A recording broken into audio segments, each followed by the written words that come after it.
Well, David, I don't know how much you were involved in the planning. I wasn't involved in the planning. It was Christopher who did that, who's no longer, who passed away over a year ago now in an accident.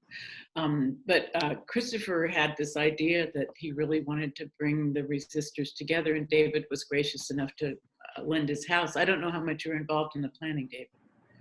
Very little. I mean, I was host and you know, I was still had personal connections to a lot of the people who showed up. But so did, everybody who showed up had that network of connections. So I don't imagine it was hard to find the crowd. No. And, No. I just, said, okay, I'll do it, and let everybody else do the organizing. So I can't say that I had much role other than. But you're right, David. Sorry, there's still a very strong connection between these people. I mean, Christopher took me up to Struggle Mountain, which is where David and Joan lived, and where a lot of these people lived for quite a long time, organizing up in the top of the mountains above Stanford.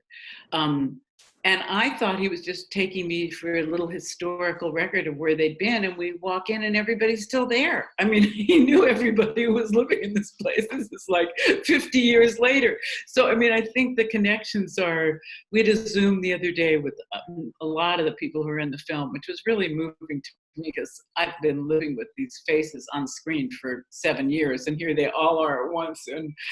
But Winter Dellenbach's baby was delivered by Sarah Smith, who has been part of the committee, and Winter started the LA Resistance collection at the LA Library.